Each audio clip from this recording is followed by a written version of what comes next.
The universe had always been a quiet place for the Valari people. Their world, Sithara Prime, sat in the outer curve of the Andari spiral arm, far from the busy trade lanes and the dangerous border zones where empires clashed and species fought for control. Sithara Prime was not a world of warriors. It was not a world of conquerors. It was a world of farmers, artists, musicians and thinkers. The Valhari had soft blue skin that shifted to purple under strong sunlight, and their eyes were wide and golden, built for seeing beauty in the smallest things. They had 6 fingers on each hand, and those fingers were made for delicate work, for weaving silk from the threadworms that lived in their forests, for painting murals on the white stone walls of their cities, for playing the long-necked instruments that filled their evening air with music so sweet that traders from other worlds would sometimes cry when they heard it for the first time. The Valhari had no military. They had never needed one. Their world produced nothing that any empire considered valuable enough to fight over. Their silk was beautiful but not rare enough to start wars. Their food was good but not special enough to attract the attention of hungry empires. Their technology was average, neither advanced nor primitive, just enough to keep their people comfortable and their cities clean. They had joined the Galactic Council 300 years ago, and in all that time they had never once voted on a matter of war. They always voted for peace. They always voted for negotiation. They always voted for understanding. Some of the older and more powerful species on the council called them naive. Some called them foolish. But the Valahi did not care about such opinions. They were happy. Their children grew up safe. Their elders died in warm beds surrounded by family. And that was enough. The humans had arrived on the galactic stage only 47 years ago, and in that short time they had made themselves impossible to ignore. The Valhari did not understand humans very well. Nobody did, really. Humans were contradictions wrapped in flesh and bone. They could be incredibly gentle. They could sit for hours watching a sunset and weep at the beauty of it. They could hold a dying stranger in their arms and whisper comfort to them with real tears in their eyes. They could build hospitals and schools and shelters for creatures that were not even their own species. But they could also be terrifying. They could fight with a fury that made the Krithani war clans look tame.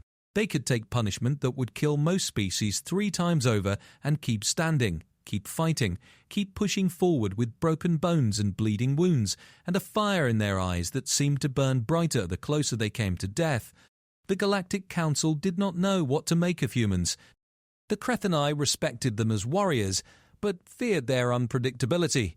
The Moravian Collective admired their technology, but distrusted their emotional nature. The Selessi trade guilds loved doing business with them, but complained that humans drove too hard a bargain. And the Valhari, quiet and peaceful as they were, simply watched humans from a distance and wondered what it must be like to feel everything so deeply, to burn so hot, to live with such intensity that every moment seemed like it might be the last. Admiral Kira Vasquez stood on the bridge of the UHS Defiance, the flagship of the Terran Third Fleet, and stared at the tactical display with eyes that had not seen sleep in 31 hours. She was 53 years old, and she looked every day of it. Her black hair was streaked with silver. Her face was lined with the marks of too many battles, too many sleepless nights, too many letters written to the families of soldiers who would never come home. She was not tall, she was not physically impressive, but when she spoke, people listened. When she gave an order, people obeyed, not because they feared her, but because they trusted her, because they knew that Kira Vasquez would never ask them to do something she would not do herself, because they knew that she would die before she let harm come to anyone under her protection. The Third Fleet was not the largest fleet in the Terran Navy. That honor belonged to the First Fleet, the massive armada that guarded Earth and the core human colonies. The Third Fleet was the patrol fleet, the border fleet, the fleet that went where trouble was and tried to stop it before it became a disaster.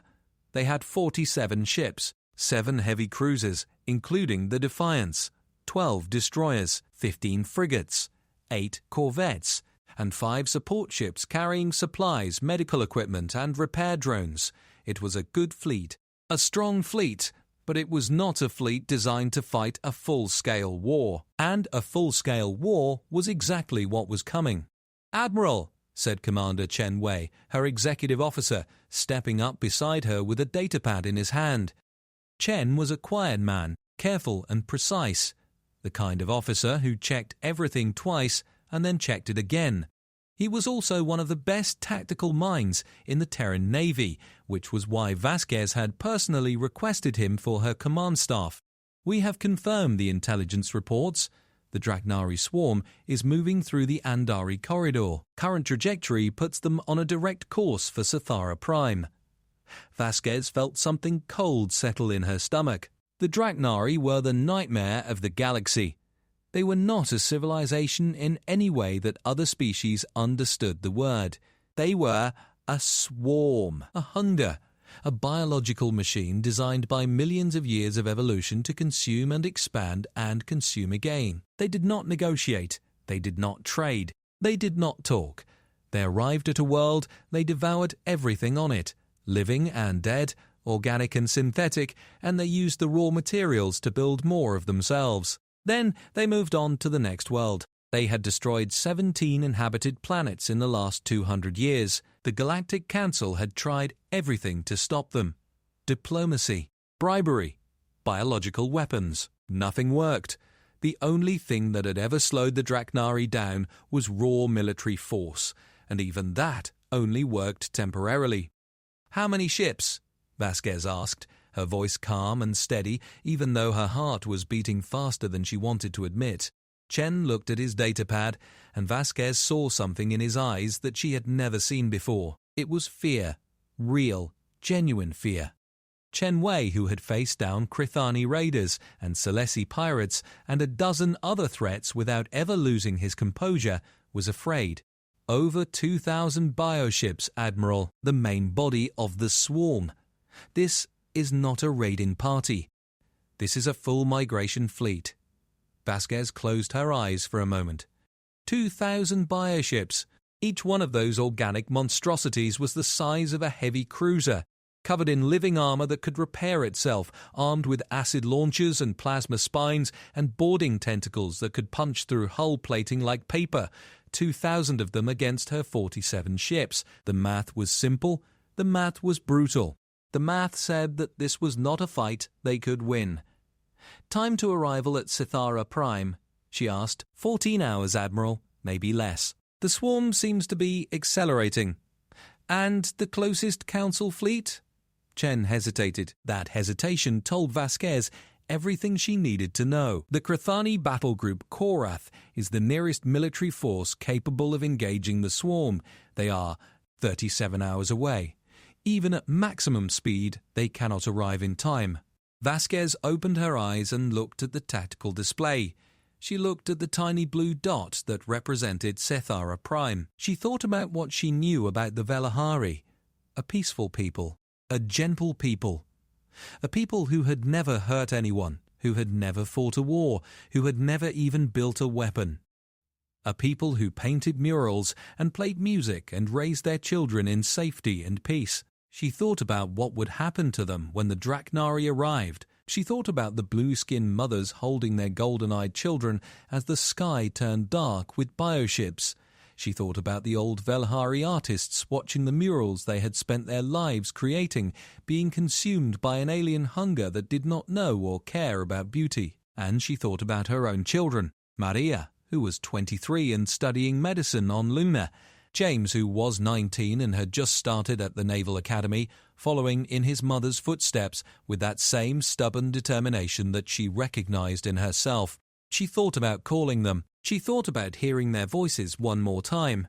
She pushed that thought away. There would be time for that later, maybe. "Get me a fleet-wide channel," she said.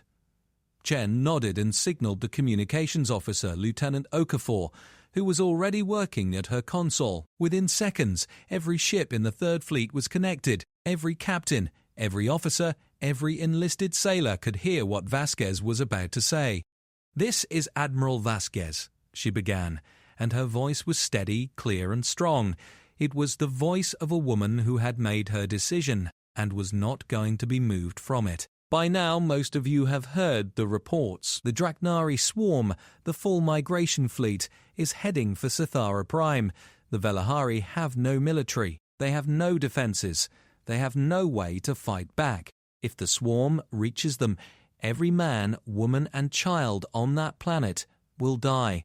1.7 billion people. Gone. Not because they did anything wrong, not because they threatened anyone, but because they were there and the swarm was hungry. She paused and let that sink in. The nearest council fleet is 37 hours away. They will not arrive in time. We are the only military force within range of Sithara Prime. 47 ships against 2,000. I am not going to lie to you. I am not going to tell you that the odds are in our favour. They are not. I am not going to tell you that we can win this fight. We probably cannot. But I am going to tell you this. We are the Terran Navy. We do not leave civilians to die. Not human civilians. Not alien civilians. Not any civilians. That is not who we are.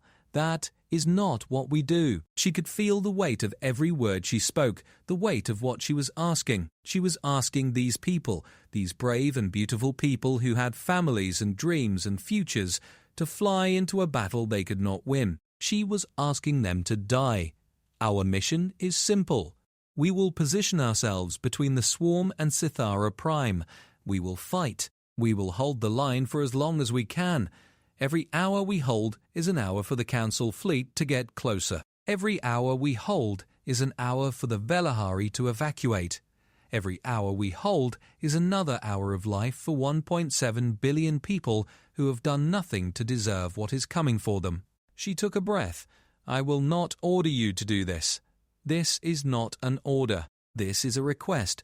I am asking you as your admiral, as your fellow human, as a mother and a daughter and a person who believes that there are things in this universe worth dying for, to stand with me. If any captain wishes to withdraw their ship and crew from this engagement, they may do so without judgment or dishonour. I will log it as a tactical redeployment. No one will ever know. She waited. 10 seconds, 20 seconds, 30 seconds. The silence on the channel was complete. Not a single captain spoke. Not a single ship moved. Then, from the destroyer UHS Tempest, Captain Marcus Obi's deep voice broke the silence. Defiance, this is Tempest. We're with you, Admiral, all the way. And then, like a dam breaking, every ship in the fleet reported in one after another. The cruiser Relentless, the frigate Starfire, the corvette Ghost, the support ship Mercy. Every single one of them, 47 ships, 47 crews, 12,400 and 60,001 human beings who had just volunteered to die for people they had never met, people who were not even their own species, people whose world they had never visited and whose music they had never heard. Vasquez felt something hot behind her eyes, but she did not let it show. Not yet. There would be time for tears later. Maybe. Thank you, she said, and those two words carried more weight than any speech she had ever given. All ships set course for Sithara Prime. Maximum speed. We have 14 hours to prepare. Let's make every minute count. The Third Fleet turned as one and burned hard for Sithara Prime. On the bridge of the Defiance, the crew moved with quiet efficiency. There was no panic. There was no hesitation. There was a grim determination that filled every corridor and every compartment of the ship. They had a job to do, and they were going to do it well. That was the human way. Vasquez pulled Chen aside into her ready room, the small private office, just off the bridge. She closed the door and let the mask slip for just a moment. Chen saw it. He saw the fear and the grief and the terrible weight of what she had just done. He saw the woman behind the Admiral. Kira, he said softly, using her first name, something he almost never did while on duty. Don't, she said, holding up a hand. If you say something kind right now, I'm going to break, and I cannot afford to break. Not yet. Chen nodded. He understood. He had served with her for 9 years, and he knew her better than almost anyone alive. He knew that her strength was not the absence of fear or grief. It was the ability to feel those things, to carry them, and to keep moving forward anyway. That was what made her a great admiral. That was what made her human. "What do you need?" he asked. "A plan," she said. "Something that gives us more than zero chance. I don't need a miracle. I just need enough time. Enough time for the Council fleet. Enough time for the evacuation. How long do you think the Velhari will need to evacuate?" Chen frowned. Sethara Prime has a population of 1.7 billion. They have a civilian fleet, mostly trading vessels and transport ships. Based on what I know about their infrastructure, a full evacuation would take weeks, maybe months. There's no way to evacuate the entire planet. Then we focus on priority evacuation, Vasquez said. Children first, then they're elderly, they're sick, they're most vulnerable. We need to contact the Velari government and tell them what's coming. They need to start loading ships now. They'll panic, Chen said. They'll panic either way. Better they panic with a plan than panic when the sky fills with bioships. Vasquez sat down at her desk and pulled up the star charts. The tactical situation. Talk to me. Chen activated the holographic display in the center of the room. Sithara Prime appeared, a beautiful blue and green world orbiting a warm yellow star. Around it, 2 moons, one large and one small. The system had an asteroid belt between the 4th and 5th planets, and there were 3 gas giants in the outer system. The swarm will approach from the galactic north, through the Andari corridor, Chen said, tracing the expected path with his finger. They'll enter the system here past the outer gas giant, Sithara 6. From there, it's a straight run to the planet. Open space. No natural obstacles. What about the asteroid belt? It's between us and the outer system. If we position ourselves inside the belt, we could use the asteroids as cover. The swarm bioships are large and not very maneuverable. The asteroids would break up their formations and give us places to hide, hit and move.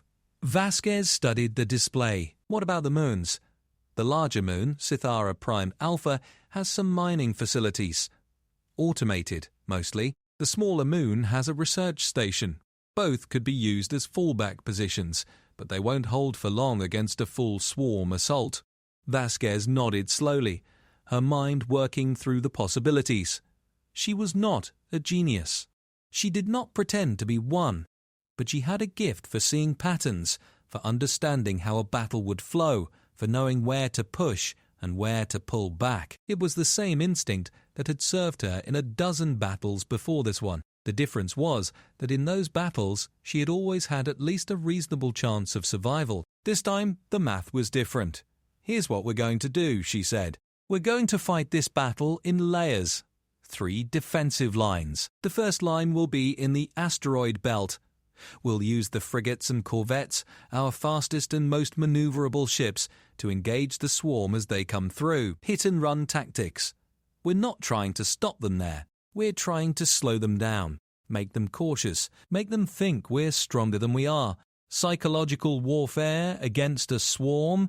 Chen raised an eyebrow. "The Draknari are not mindless. They have a collective intelligence. They learn. They adapt. If we hurt them badly enough at the asteroid belt, they'll slow down to reconfigure.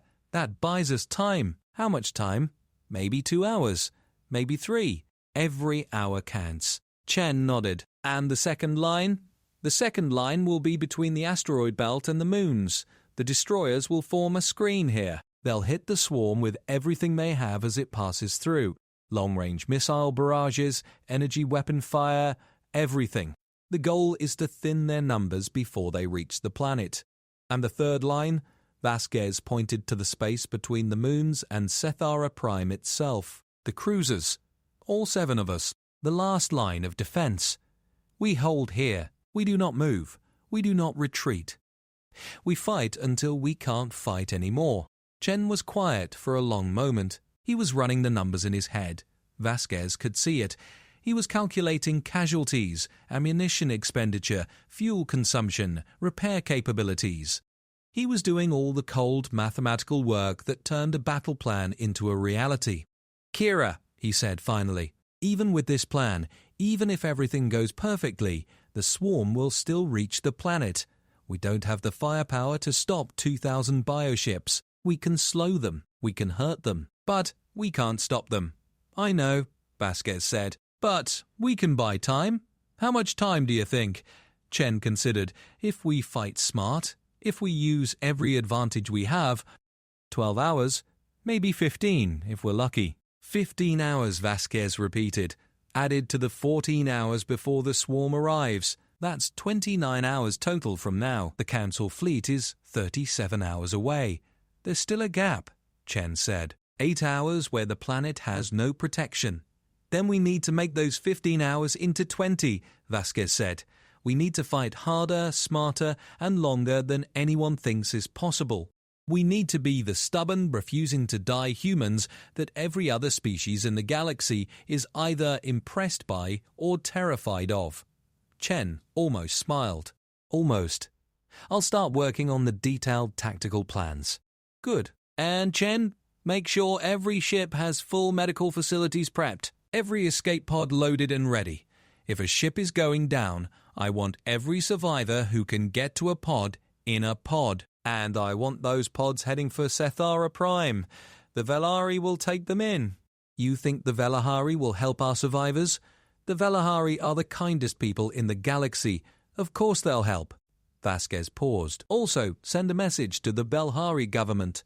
Encrypted, priority 1. Tell them what's coming. Tell them to start evacuating immediately. Children and vulnerable populations first. And tell them. She stopped, searching for the right words. Tell them what? Tell them that the Terran Third Fleet is coming. Tell them that we will stand between them and the swarm. Tell them that we will fight for them.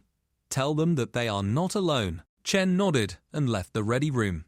Vasquez sat alone for a moment, looking at the star chart, at the little blue dot that was Sethara Prime. Then she opened a personal channel, encrypted and private, and recorded 2 messages. One for Mariah, one for James.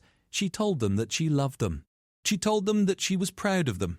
She told them that if they ever wondered why she did what she did, they should look up at the stars and know that somewhere out there, because of what their mother did, children were still alive who would have died. She told them to be kind. She told them to be brave. She told them to live their lives fully and without regret. Then she wiped her eyes, straightened her uniform, and walked back onto the bridge.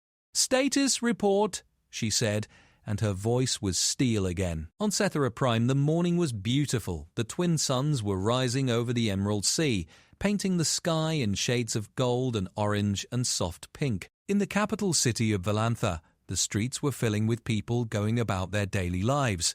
Mothers were walking their children to school. Merchants were opening their shops. Artists were setting up their easels in the public squares, ready to capture the light of a new day. The air smelled of fresh bread from the bakeries and the sweet perfume of the night blossoms that grew on every balcony and rooftop. High Councillor Tarvek So stood in his office in the Tower of Harmony, the tallest building in Valantha, and watched his city come alive. He was old by Velahari standards, nearly 200 years, and his blue skin had faded to a soft grey blue that his grandchildren said made him look like a cloud. He had served as High Councillor for 30 years, and in that time his greatest challenge had been mediating a dispute between 2 farming communities about water rights. He had handled it well. Both communities had been satisfied. He had celebrated with a quiet dinner and a glass of silverberry wine. He was not prepared for what was about to happen. His aide, a young woman named Lissa, rushed into his office with a look on her face that he had never seen before.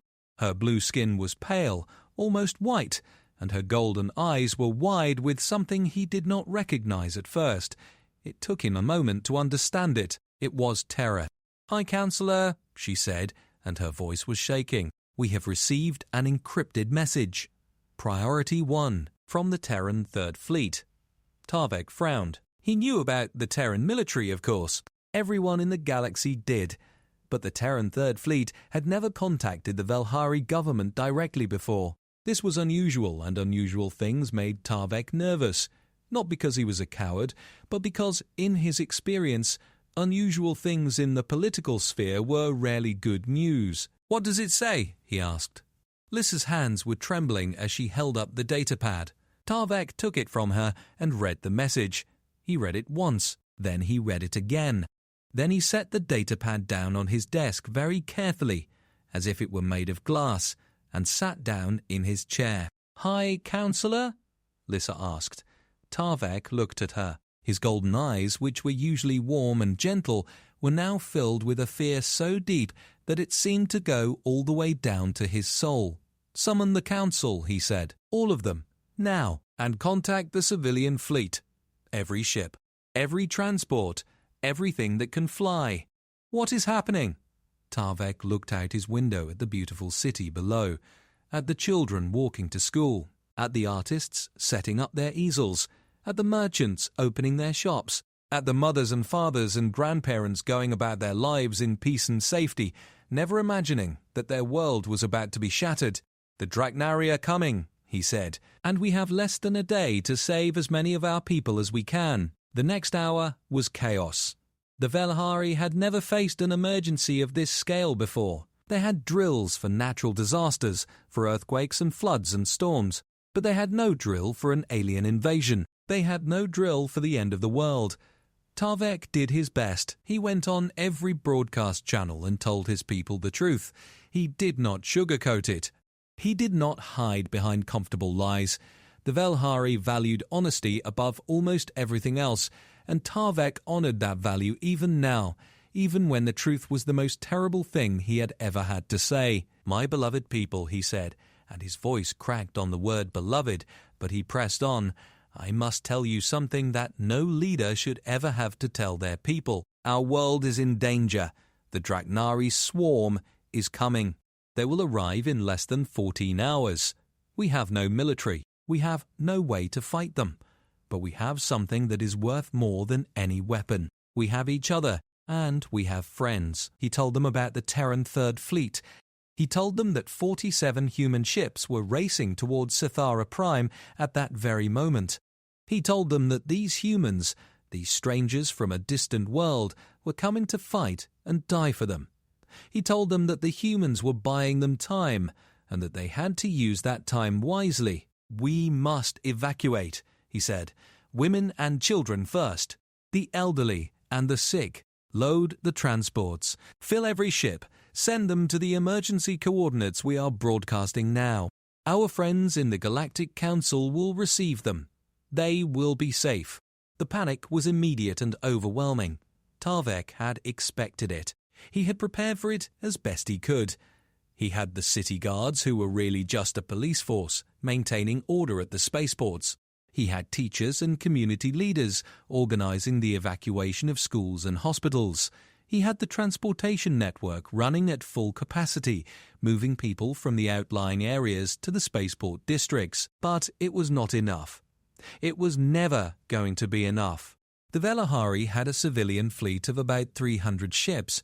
Most of them were small trading vessels designed to carry cargo, not passengers. Even packed to capacity, with people standing in corridors and sitting on cargo containers, those ships could only carry about 40 million people, out of 1.7 billion. Tarvek sat with that number for a long time. 40 million. It was a lot of people. It was a lot of lives saved, but it was also 1.66 million people left behind. 1.66 million people who would still be on Sithara Prime when the Drachnari arrived. He wanted to cry. He wanted to scream. He wanted to curse the universe for its cruelty, for creating a species like the Drachnari, for placing his peaceful world in their path, for making him the person who had to decide who lived and who died. But he did not cry. He did not scream. He did not curse. He sat at his desk and made lists. Children first, then pregnant mothers, then the sick, then the elderly, then everyone else, in whatever order they could be loaded onto the ships. He worked with a calm efficiency that surprised even himself.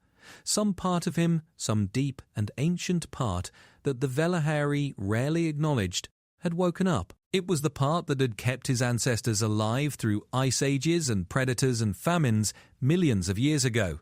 It was the part that looked at disaster and said, "Not today, not like this." His aide Lissa worked beside him without stopping, without eating, without rest. She was young, barely 30, and she had a child of her own, a little boy named Ren who was 4 years old and loved to chase butterflies in the garden. Tarvek had seen pictures. The boy had his mother's golden eyes. "Lissa," Tarvek said at one point, "you should be on one of the transports, you and Ren." Lissa looked at him with those golden eyes, and in that moment she looked older than her years. "My mother has Ren. They are on Transport 7. They will be among the first to leave." She paused. "I am staying. You don't have to. Someone has to help, High Counselor. And I am here." Tarvek wanted to argue. He wanted to order her to go. But he saw the look in her eyes, and he knew that some battles were not worth fighting. So he simply nodded and went back to his lists. Meanwhile, in space, the Terran Third Fleet was burning hard for Sithara Prime, and every man and woman aboard those ships was preparing for the fight of their lives. On the Defiance, the mood was a strange mixture of fear and resolve. People were afraid. Of course they were afraid.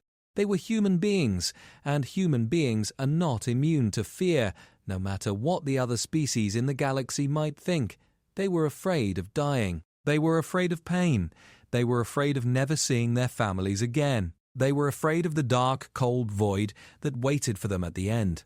But they were also resolved. They had made their choice. They had volunteered for this. And now that the choice was made, they were going to see it through. That was the human way. Once a human committed to something, truly committed, with their whole heart and soul, they became almost impossible to stop. The crew spent the transit time preparing. The engineers checked every system, every weapon, every shield generator, every life support unit. They ran diagnostics on everything. They replaced worn parts. They welded extra armor plates onto critical sections of the hull. They improvised. They adapted. They built things that were not in any manual, things that would have made the engineers at the shipyard shake their heads in disbelief. A plasma conduit rerouted to overcharge the forward shields. A cargo bay converted into a makeshift fighter launch bay for the ship's small complement of maintenance drones, now hastily armed with mining lasers. A cafeteria converted into a secondary medical bay with tables covered in sterile sheets and surgical tools laid out in neat rows. The weapons officers calibrated every gun, every missile launcher, every energy weapon on the ship.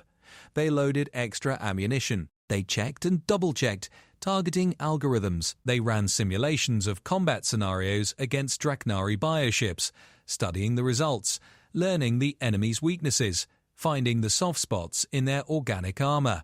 The medical staff prepared for mass casualties. They stopped blood supplies, set up triage stations, and reviewed emergency surgical procedures. Dr. Elizabeth Park, the Defiance's chief medical officer, a small woman with gentle hands and eyes that had seen too much suffering, gave a briefing to her team that was equal parts medical instruction and inspirational speech. "We are going to lose people today," she said, and her voice was honest and direct. "We are going to see things that will haunt us for the rest of our lives, however long that turns out to be. But we are going to save everyone we can. We are going to fight death with every tool we have. We are going to stitch wounds and set bones and pump hearts and breathe life back into people who are trying to leave us. Because that is what we do. We are doctors and nurses and medics, and we do not give up on our patients. Not ever." In the lower decks, Sergeant First Class David Kowalski gathered his Marine detachment together. Kowalski was a big man, broad-shouldered and scarred, with a shaved head and hands that could crush a steel can. He had been a Marine for 22 years. He had fought in boarding actions against Krithani raiders. He had cleared space stations infested with alien parasites. He had done things that civilian humans could not even imagine. But he had never faced anything like this before. "Listen up," he said, standing in front of his Marines, 47 men and women in powered armor suits, the best close combat fighters in the Terran military. "We all know what's coming. The Draknari like to board ships. They like to get inside and fight hand-to-hand, or hand-to-tentacle in their case. If they get through the hull, we're the last line of defense. We hold the corridors. We hold the engine room. We hold the bridge.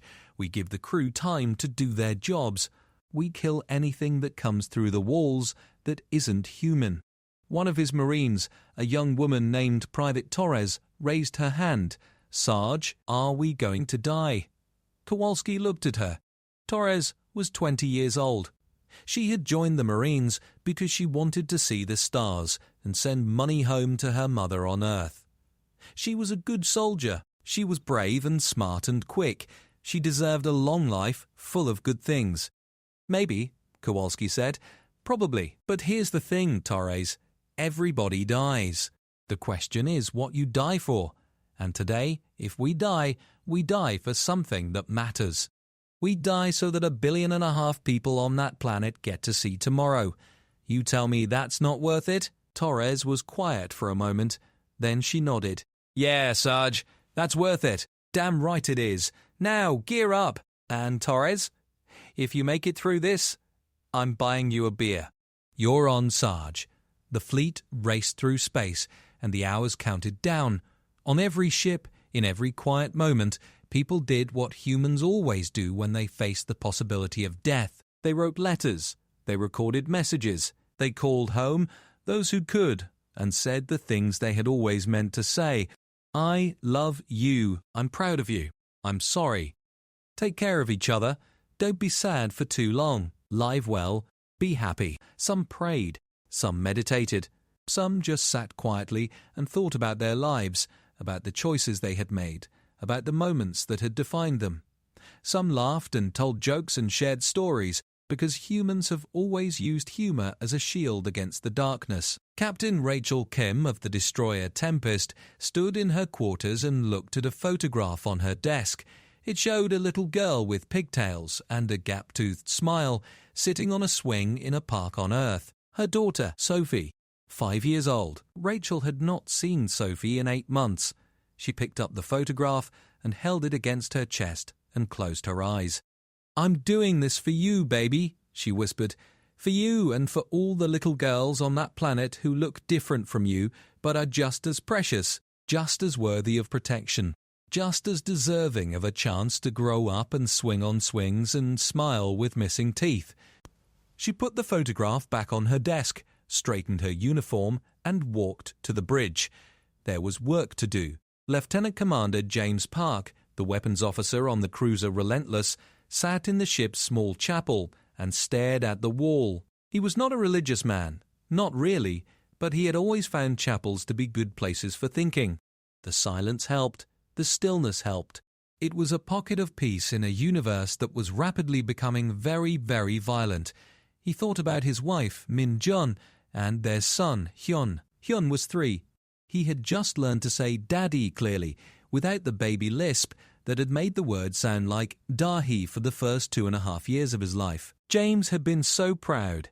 Such a small thing, such a huge thing. He did not write a letter. He could not find the words.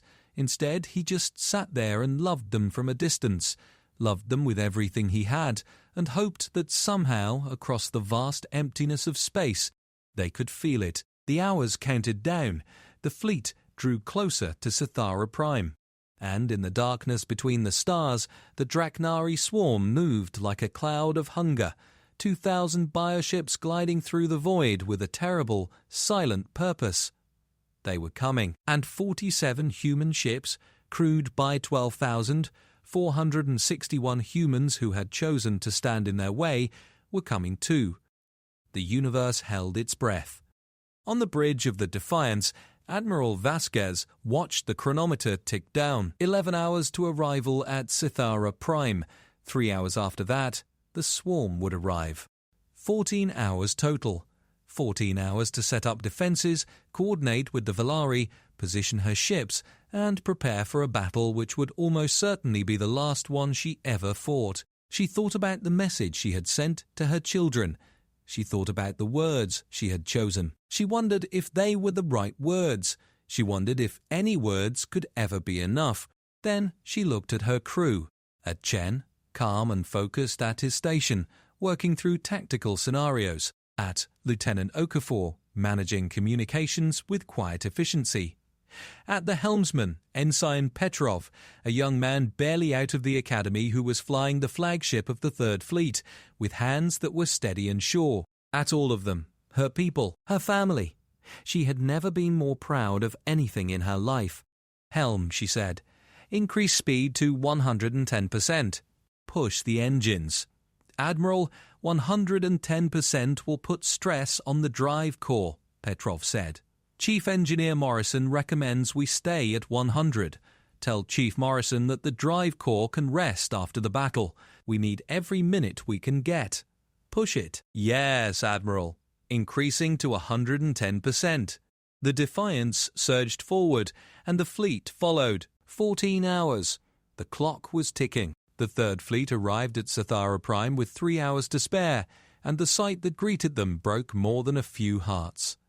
The planet was beautiful. It hung in space like a jewel, swirled with blue oceans and green continents and wisps of white cloud, bathed in the warm golden light of its twin suns. It looked peaceful. It looked safe. It looked like a place where nothing bad could ever happen, where children could play in gardens and old people could sit on benches and watch the world go by without a care. But the skies above the planet told a different story. Hundreds of Velahari ships were launching from the surface, some of them barely holding together, loaded far beyond their safe capacity with refugees. Transport ships designed for 50 passengers were carrying 300. Cargo freighters that normally hauled grain and manufactured goods were packed with families, children sitting on crates and parents standing shoulder to shoulder in corridors meant for robots. Every ship that could fly was flying, and they were all heading in the same direction, away from Sathara Prime, away from the nightmare that was coming. Admiral Vasquez watched the exodus on the tactical display and felt a tightness in her chest that had nothing to do with the recycled air on the bridge. She could see them, thousands of tiny blue dots on the screen, each one representing a ship full of terrified people who were leaving behind everything they had ever known, their homes, their possessions, their history, their world, in a desperate attempt to survive. "How many have they evacuated so far?" she asked. Commander Chen checked his data. "Approximately 2.2 million, Admiral. They have another 140 ships still loading on the surface. Estimated capacity of those ships is another 18 million. Total projected evacuation is around 40 million. 40 million out of 1.7 billion. It was a drop in the ocean, but every drop was a life. Every drop was someone's child, someone's parent, someone's friend. And Vasquez would fight for every single one of those drops. "Open a channel to High Counselor Tarvek," she said. The connection took a moment to establish. When it did, Vasquez found herself looking at a Velhari face on the view screen. It was an old face, lined and weathered, with blue-grey skin and golden eyes that were red-rimmed from what might have been tears or might have been exhaustion, probably both. Behind him, she could see the chaos of a command center in crisis, Velari officials running back and forth, screens flashing with data, the constant background noise of communications coming in from every corner of the planet. "High Counselor Tarvek," Vasquez said. "I am Admiral Kira Vasquez of the Terran Third Fleet. We spoke through encrypted message. I am here now, and I am bringing 47 warships." Tarvek stared at her through the view screen. For a long moment he said nothing. Then his golden eyes filled with tears, and his voice came out broken and raw. "Admiral Vasquez, I do not have words sufficient to express." He stopped, took a breath, and tried again. "You are really here. You came." "We came," Vasquez said, "and we're not leaving." Tarvek wiped his eyes with his six-fingered hand. "Your message said you would stand between our world and the swarm." "I read those words, Admiral, and I thought they were the words of a madwoman. 47 ships against the Draknari. I thought perhaps it was a mistranslation, or perhaps some kind of human joke that I did not understand." "It's not a joke, High Counselor." "No. I can see that now. I can see it in your eyes." Tarvek leaned forward, and his golden gaze was intense and searching. "Why? We are not your people. We are not your allies. We have never done anything for humanity. We have never given you anything. Why would you sacrifice your fleet, your people, your lives, for us?" Vasquez considered the question carefully. She had been asking herself the same question, in quieter moments when the adrenaline faded and the cold mathematics of what she was doing pressed in on her from all sides. Why? Why was she here? Why had she brought 12,000 human beings to die for aliens they had never met? Because it's the right thing to do, she said simply. Because you need help, and we can help. Because if we fly away and let this happen, we would have to live with that, and I don't think we could. Tarvek stared at her for a long time. "You humans," he said, and his voice was filled with wonder and grief, and something that sounded almost like love. "You impossible, beautiful, terrifying humans. How can you be so gentle and so fierce at the same time?" "It's kind of our thing," Vasquez said, and she almost smiled. "Now, High Counselor, I need you to focus. How many more ships do you have loading on the surface?" 143. "We estimate 4 more hours to complete loading." Quote, "You have less than 3 hours before the swarm arrives. Push the loading faster. Cut corners. Don't worry about cargo. Don't worry about personal belongings. Just get people on those ships and get them flying. Every ship that launches before the swarm arrives is a ship that gets away clean. After that, I can't guarantee anything." Tarvek nodded. "I understand. I will push the loading." "Admiral," he hesitated. "What about the people who can't evacuate? The ones who will still be on the surface when the swarm arrives?" Vasquez felt the weight of that question settle on her shoulders. It was the question she had been dreading. The question she did not have a good answer to. "We will fight, High Counselor. We will hold the swarm as long as we can. Every hour we hold is an hour closer to the arrival of the Krithani battle group. If we can hold long enough, the battle group will arrive and finish what we started. And if you cannot hold long enough, then we will die trying, and the Krithani will arrive and avenge us all." Tarvek closed his eyes. When he opened them again, there was a new determination in his golden gaze.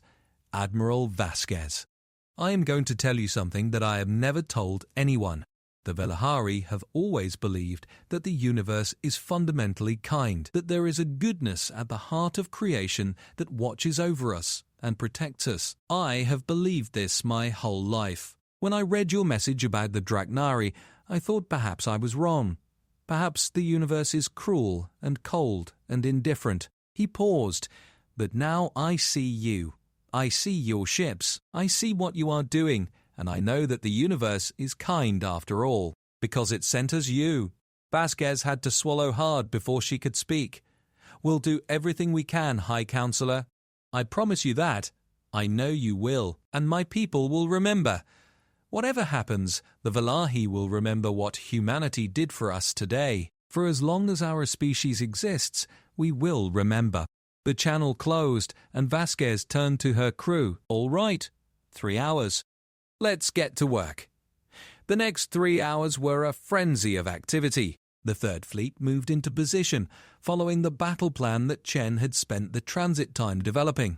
The frigates and corvettes raced out to the asteroid belt, 15 fast, nimble ships that would form the first line of defense. Captain Lisa Chang of the frigate Starfire led this group, and she moved through the asteroid field like she was born to it, positioning her ships behind the largest asteroids, hiding them in the shadows, creating a killing zone that the swarm would have to pass through. The 12 destroyers took up their positions in the second line, spread out in a wide arc between the asteroid belt and the moons. They were led by Captain Marcus Obi of the Tempest, a veteran of 15 years of patrol duty who had fought in more skirmishes than he could count. Obi positioned his ships carefully, spacing them far enough apart that a single swarm rush couldn't overwhelm them all, but close enough that they could support each other with crossfire. The 7 heavy cruisers anchored the third line, positioned in a tight formation between the moons and Sethara Prime itself. This was the wall, the final barrier. If the swarm got past the destroyers, the cruisers would be all that stood between the alien hunger and the planet full of civilians. While the combat ships moved into position, the 5 support ships positioned themselves in the shadow of Sethara Prime itself, on the far side of the planet from the approaching swarm. Their job was to serve as field hospitals, ammunition resupply and repair stations. They would also serve as the last evacuation point for any survivors who managed to escape the battle. On the Defiance, Chief Engineer Yuki Morrison was performing miracles.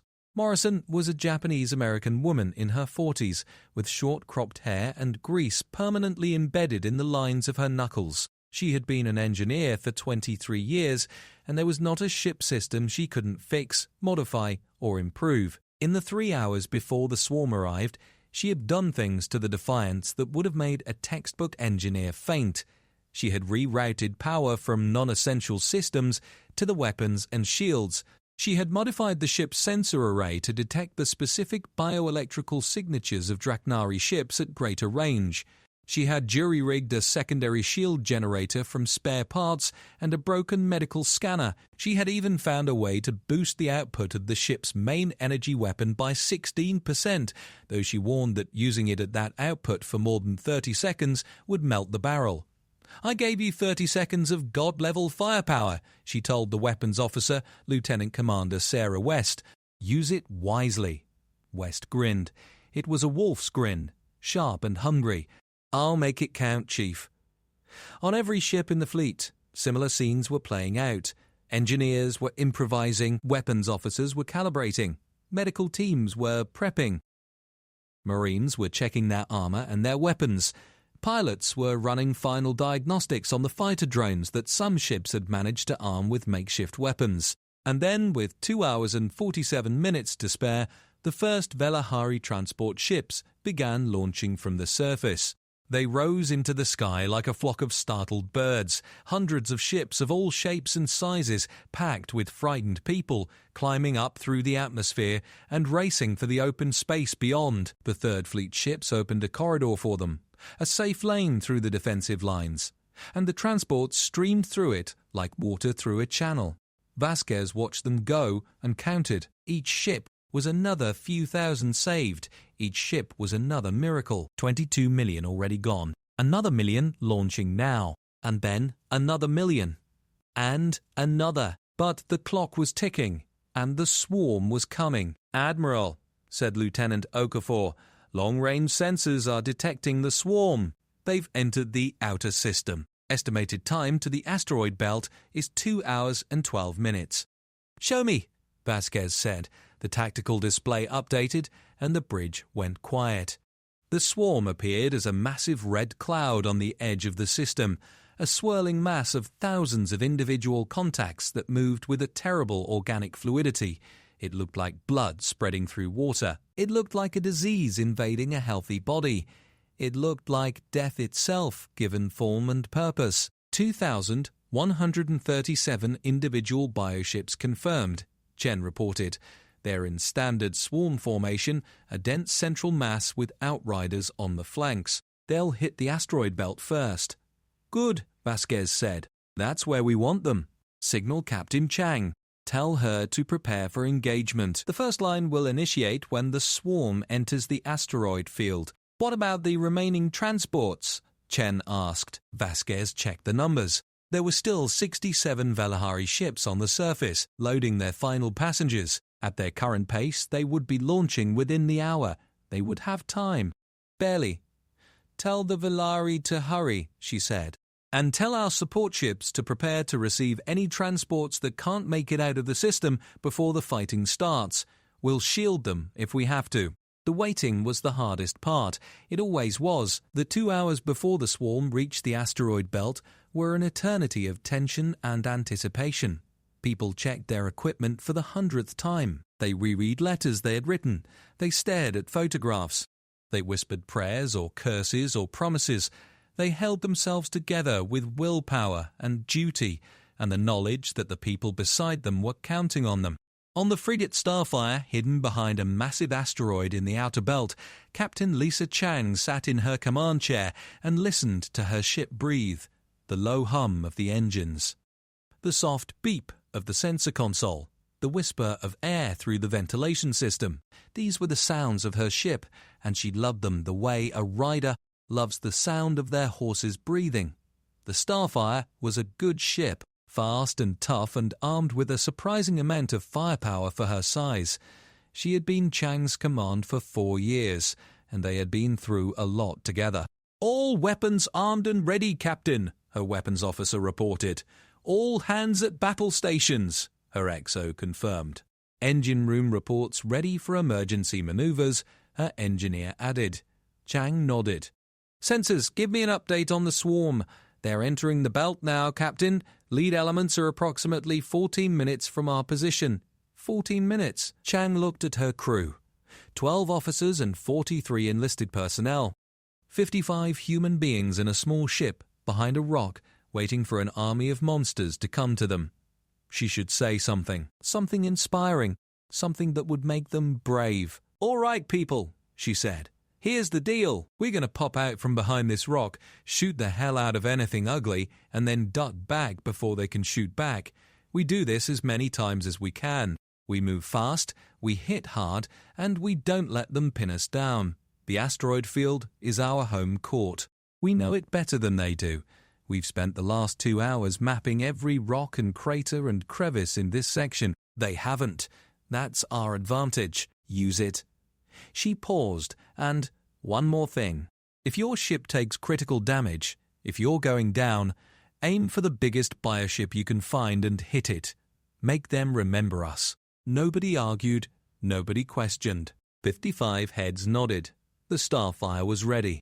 The first Draknari bioships entered the asteroid field 13 minutes later, and the first line of defense went hot.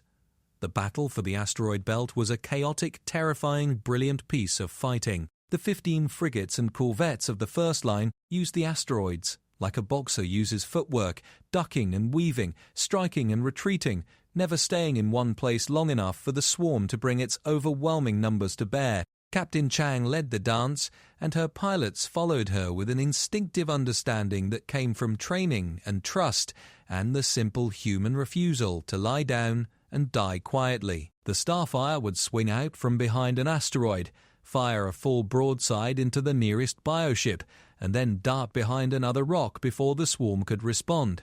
The bioships were big, nearly as large as the human cruisers, and their organic hulls were tough, but they were also slow and clumsy compared to the frigates, and the asteroid field turned their size into a disadvantage.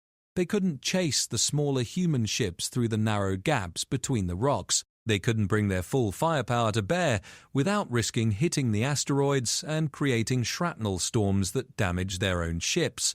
The first kill of the battle went to the corvette Ghost. Lieutenant Commander Paulo Reyes, the Ghost's young captain, spotted a bioship that had wedged itself between 2 large asteroids and couldn't maneuver. He brought the Ghost in fast and low like a hawk diving on a rabbit and put 6 armor-piercing missiles directly into the bioship's central mass. The organic hull split open like a rotten fruit, and the bioship died in a spray of greenish-black fluid that froze instantly in the vacuum of space. A cheer went up across the First Line's communication channel. First blood, but the swarm learned fast. That was the terrifying thing about the Draknari. They were not just a mindless horde. They had a collective intelligence, a shared mind that connected every bioship in the swarm, and that mind was constantly learning, constantly adapting. After the first few human attacks, the swarm changed its tactics. Instead of pushing through the asteroid belt in a wide formation, it began to concentrate. It sent its bioships in groups of 20, or vomeling individual human ships with sheer numbers. The corvette Viper was the first human ship to die. She was a small ship, only 30 crew, and she had been harassing the swarm's left flank with hit-and-run attacks that had already killed 4 bioships. But the swarm sent 50 ships to trap her, boxing her in between 3 asteroids, and the Viper had nowhere to run. She fought to the end. Her captain, Lieutenant Commander Anna Volkov, kept firing even as the bioships closed in, and she took 2 more of them with her before the acid launchers burned through her hull and the ship went dark. 30 people gone. Just like that. Vasquez received the report on the bridge of the Defiance and felt each death like a physical blow. But she did not flinch. She could not flinch. 12,000 people were counting on her to stay strong. "First line, report," she ordered. Captain Chang's voice came through, strained but steady. "We've lost the Viper and the corvette Dagger. 62 killed, but we've destroyed 31 bioships and damaged at least 100 more. We're slowing them down, Admiral. They're being cautious now, moving through the belt in formation instead of rushing. How much time have you bought us?" "Estimated 2 hours of delay so far, maybe another hour before they push through the belt entirely. 3 hours, not 20. Not even close. But 3 hours was 3 hours. 3 hours was another 100,000 Velari evacuated. 3 hours was more time for the Krathani battle group to close the distance. "Keep fighting, Captain," Vasquez said, "and be ready to fall back to the second line when the belt becomes untenable." "Understood, Admiral. Starfire out." The battle in the asteroid belt raged for another 90 minutes. The human frigates and corvettes fought like demons, darting in and out of the rocks, hitting the swarm from every angle, refusing to give them a moment's rest. But the swarm kept coming. More and more bioships poured into the belt, their collective mind learning and adapting with every engagement.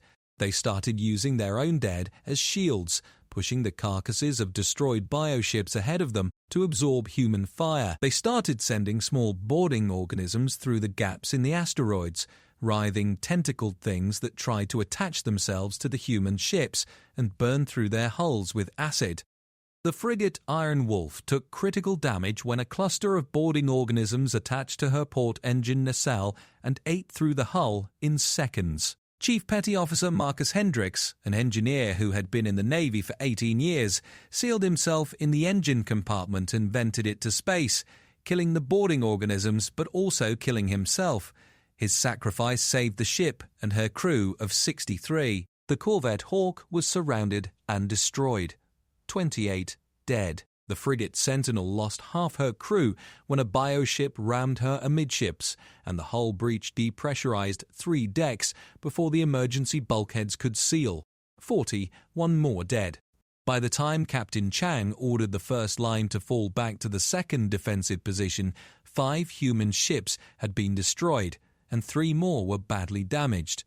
216 humans had died, but they had taken 78 bioships with them and delayed the swarm by nearly 3.5 hours. The remaining ships of the first line retreated through the gaps in the destroyer screen, their hulls scarred and smoking, their crews exhausted but alive. They reformed behind the second line and began emergency repairs, preparing to rejoin the fight when they could. Now it was the destroyer's turn. Captain Marcus Obi of the Tempest watched the swarm emerge from the asteroid belt and felt his stomach drop. Even after the losses the first line had inflicted, there were still more than 2,000 bioships, and they were angry. The collective mind of the swarm had been hurt, and hurt things are dangerous. The bioships were moving faster now, more aggressively, their formation tighter and more coordinated. They had learned from the asteroid belt fight, and they were not going to be caught by the same tricks again. "All destroyers, this is Captain Obi," he said on the command channel. "Weapons free. Hit them with everything you have." The 12 destroyers opened fire simultaneously, and the space between the second line and the asteroid belt became a wall of death. Missiles streaked across the void by the hundreds. Energy beams lanced out in brilliant lines of white and blue. Plasma torpedoes bloomed like flowers of fire. The combined firepower of 12 Terran destroyers was enough to crack a small moon, and they poured every bit of it into the approaching swarm. The front ranks of the swarm disintegrated. Bioships exploded, broke apart, or simply melted under the concentrated fire. Dozens fell in the first minute, scores more in the second. The vacuum of space filled with the debris of shattered organic hulls, frozen rivers of alien blood, and the dim bioluminescent glow of dying organisms. But the swarm did not stop. It could not stop. The collective mind drove it forward with a hunger that overrode any concept of self-preservation. The bioships behind the front ranks pushed over and through the debris of their fallen, climbing the mountain of their own dead to reach the human ships beyond. Obi watched the tidal wave of organic ships rolling toward his line and made a decision. All destroyers initiate attack pattern Delta, staggered withdrawal. We fall back toward the cruiser line, firing as we go. Do not stop firing. Do not let them close the distance. The destroyers began a fighting retreat, a carefully choreographed backward dance that kept them just out of reach of the swarm's close-range weapons while maintaining a constant barrage of long-range fire. It was a difficult maneuver, requiring precise coordination and perfect timing, and Obi's crews performed it beautifully. But the swarm adapted again. It split into 3 groups. The central group continued to pursue the destroyers, absorbing their fire and pressing forward relentlessly. The 2 flanking groups curved outward, trying to get around the ends of the destroyer line and cut off their retreat. "They're trying to surround us," Obi's tactical officer reported. "I can see that, Lieutenant. Increase withdrawal speed. All ships, close up the formation. Don't let them get between us." The destroyer Fury on the far left of the line was too slow. The swarm's left flanking force reached her before she could pull back, and 50 bioships converged on her like wolves on a wounded deer. The Fury fought with everything she had. Her captain, Commander Alice Reeves, was a fierce woman who had once punched a Krathani boarding warrior so hard that she broke 3 of her own fingers and all 4 of its mandibles. She was not the type to go quietly. The Fury's weapons blazed in all directions, cutting through bioships with desperate precision. But there were too many. The acid launchers started hitting, and the Fury's shields began to fail. Then the boarding tentacles came, thick as tree trunks, punching through the weakened hull and forcing their way inside. "Marines to Deck 7, Reeves ordered as the ship shuddered around her, "and Deck 5, and Deck 3, they're coming in everywhere." Inside the Fury, the Marines fought the boarders in the corridors and compartments, a close-quarters nightmare of gunfire and claws and acid. The Draknari boarding organisms were smaller than the bioships, about the size of a large dog, but they were fast and vicious, with 6 legs, a mouth full of acid-dripping fangs, and a single-minded desire to kill everything they encountered. Sergeant Major Thomas Bear O'Brien led the Fury's Marine detachment in a fighting retreat through the ship's corridors, sealing bulkheads behind them, setting traps, and making the Draknari pay for every metre of ground they gained. O'Brien was a giant of a man, 2 meters tall and built like a tank, and he fought with a plasma rifle in one hand and a combat knife in the other, because sometimes the Draknari got too close for guns. But there were too many. There were always too many. The Draknari swarmed through the ship like a flood, overwhelming the Marines by sheer numbers. O'Brien made his last stand in the corridor outside the engine room, where he held off a wave of boarders long enough for the engineering crew to set the reactor to overload. Commander Reeves, bleeding from a wound on her forehead and with one arm hanging useless at her side, made the final order. "All hands, abandon ship. Escape pods, now." Only 17 of the Fury's crew of 89 made it to the escape pods. The rest died on their ship. And then the Fury's reactor overloaded, and the resulting explosion destroyed the Fury and 11 bioships that were clinging to her hull like parasites. The destruction of the Fury bought the other destroyers time to complete their withdrawal, and they fell back to the cruiser line, still firing, still fighting, still making the swarm bleed for every metre of space. By now, the battle had been raging for 5 hours, and the Third Fleet had lost 8 ships. The human casualties were heavy, over 400 dead, with another 200 wounded on the surviving ships. More than 200 bioships had been destroyed, and hundreds more were damaged. The asteroid field behind the swarm's advance was a graveyard of broken organic hulls, a testament to the ferocity of human resistance. On the Defiance, Admiral Vasquez reviewed the situation and made her calculations. The swarm was still coming. Over 1,800 bioships remained, and they were now past the asteroid belt and closing on the cruiser line. The destroyers had fallen back and were reforming behind the cruisers, rearming and repairing where they could. The surviving frigates and corvettes were doing the same. "Status of the Velahari evacuation?" she asked. 38 million evacuated and en route to Council space, Chen reported. "The last Velahari transport ships launched 15 minutes ago. They're clear of the combat zone." 38 million.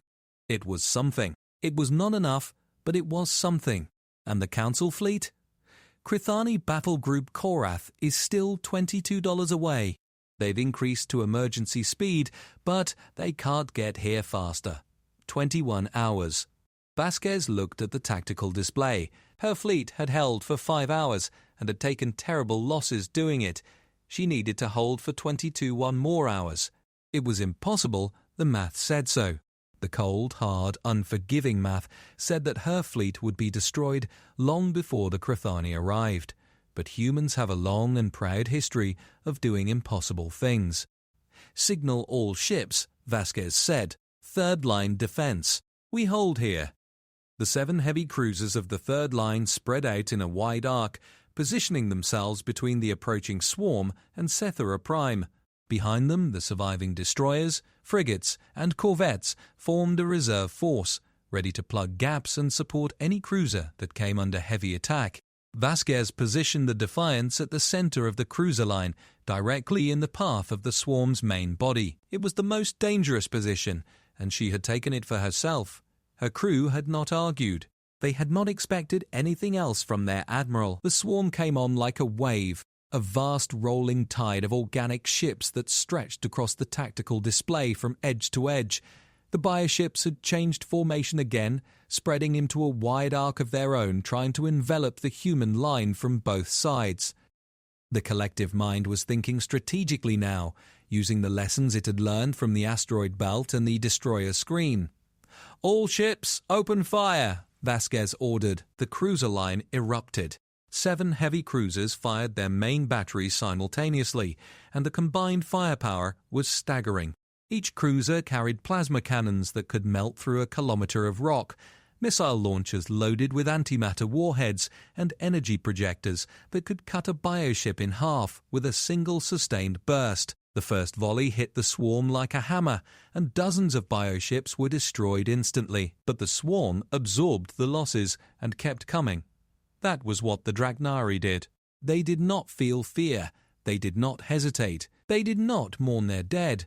They simply came on, wave after wave, filling the gaps left by the fallen with new ships from behind, an endless tide of hunger and violence. The battle for the cruiser line was the most intense fighting of the entire engagement. The bioships closed to medium range, then to short range, and the battle became a brutal slugfest, with both sides pouring fire into each other at distances so close that the weapons officers barely needed to aim.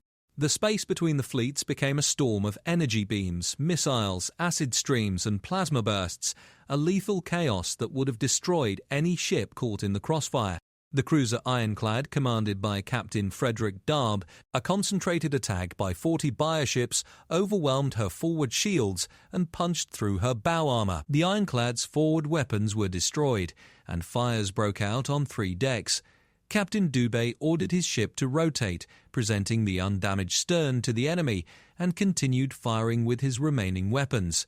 He held his position for another 40 minutes before a second attack finally broke the Ironclad's back. "All hands, abandon ship," Dubé ordered. Calm as always. He was the last person off the ship, making sure every surviving crew member reached an escape pod before he climbed into one himself. The Ironclad drifted, burning and broken, for 11 minutes before her reactor failed, and she exploded, taking 3 bioships that had been moving in to consume her wreckage with her. The cruiser Resolute was the next to fall. Her captain, Commander Amara Diallo, fought her ship like a woman possessed, maneuvering the massive cruiser with an agility that should have been impossible for a ship her size. Diallo had been a fighter pilot before transferring to the cruiser corps, and she flew the Resolute like it was a fighter, dodging and weaving and presenting the smallest possible target while her weapons blazed on all sides.